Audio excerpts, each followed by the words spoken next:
PM Modi is expected to meet Iran's foreign minister as India braces for energy market turbulence linked to the wider Gulf crisis and the upcoming BRICS gathering in New Delhi.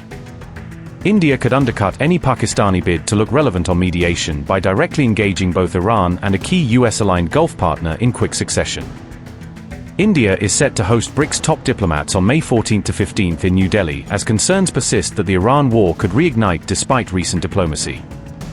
All eyes are now on the BRICS foreign ministers meeting, with Pakistan still openly interested in eventually joining the bloc, according to its envoy to Russia.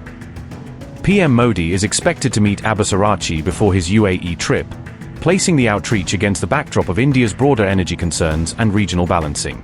मेरी देश के हर नागरिक से appeal है, जहां संभव हो petrol diesel का उपयोग कम करें. Iranian Foreign Minister Abbas Araghchi is expected to meet Prime Minister Narendra Modi during his India visit this week, according to reports citing official sources. Araghchi will be in New Delhi to attend the BRICS foreign ministers meeting scheduled for May the 14th and 15th. Sources told The Hindu that PM Modi is expected to meet Araghchi before departing for the UAE. If it happens, this would be Araghchi's first visit to India in about a year and his first since the US-Israeli strikes began. PM Modi is then expected to travel to the UAE, which was itself affected during the peak of the Iran conflict. The Prime Minister is also reported to be preparing for a 6-day, 5-nation tour of Europe from May 15th to 20th. Modi's UAE visit is being seen as especially important as the government signals possible austerity steps amid the wider oil crisis.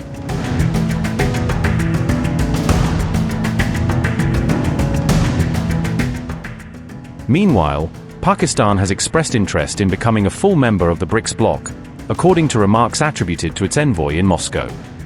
Pakistan's ambassador to Russia, Faisal Niaz Termizi, told TASS in an interview that Islamabad wants full BRICS membership.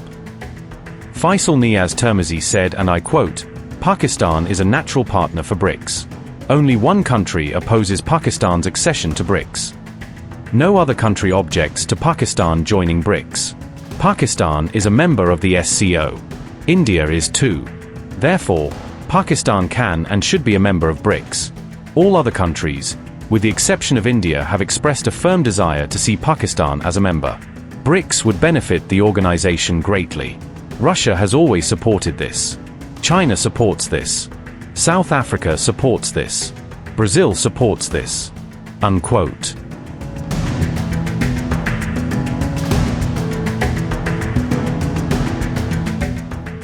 On May 11th, PM Modi also renewed his appeal to Indians to conserve fuel as the oil shock continues.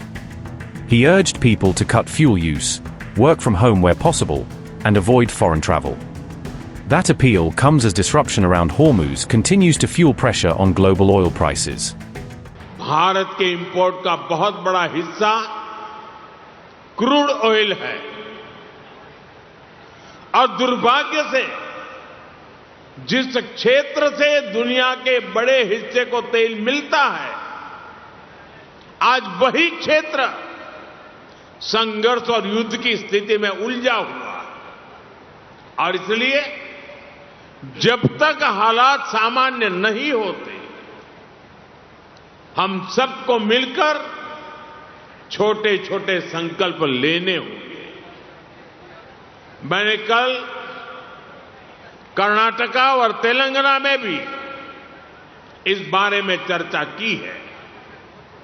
मैं आज गुजरात में भी अपने आग्रहों पर फिर से जोर दे रहा हूं और आप पर तो मेरा ज्यादा हक है, इसलिए जरा हक से कहने वाला।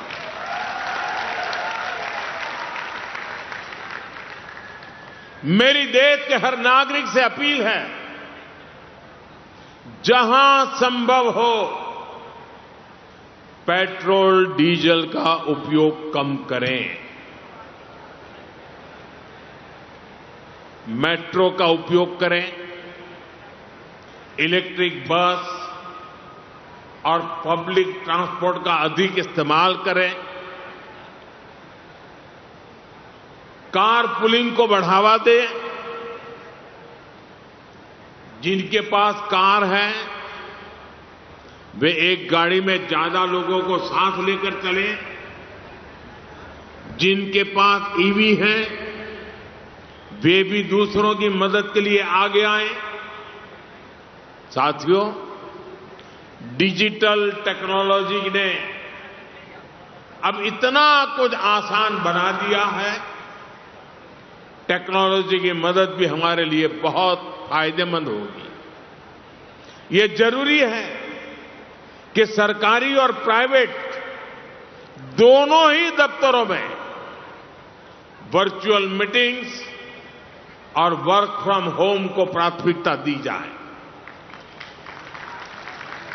मैं कुछ स्कूलों से भी आग्रह करूंगा कि कुछ समय के लिए ऑनलाइन क्लासेज की व्यवस्था पर काम करें।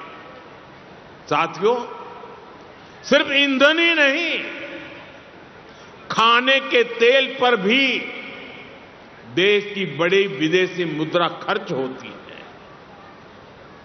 अगर हम थोड़ा संयम बरतें, तेल की खपत कम करें, खाने के तेल की, तो इससे देश और हमारी सेहत दोनों को लाभ होगा। और सूरत वालों को मैं खास कहता हूं,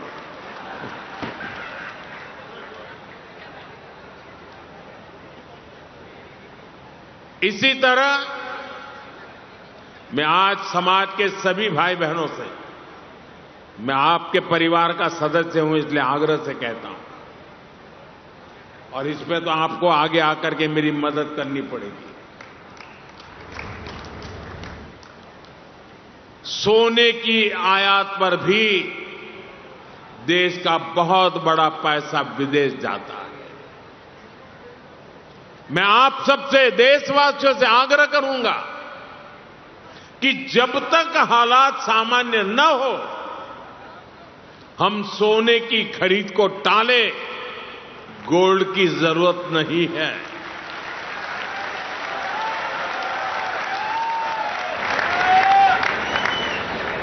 साथियों, आज समय की मांग है कि हम वोकल फॉर लोकल को एक जन आंदोलन बनाएं।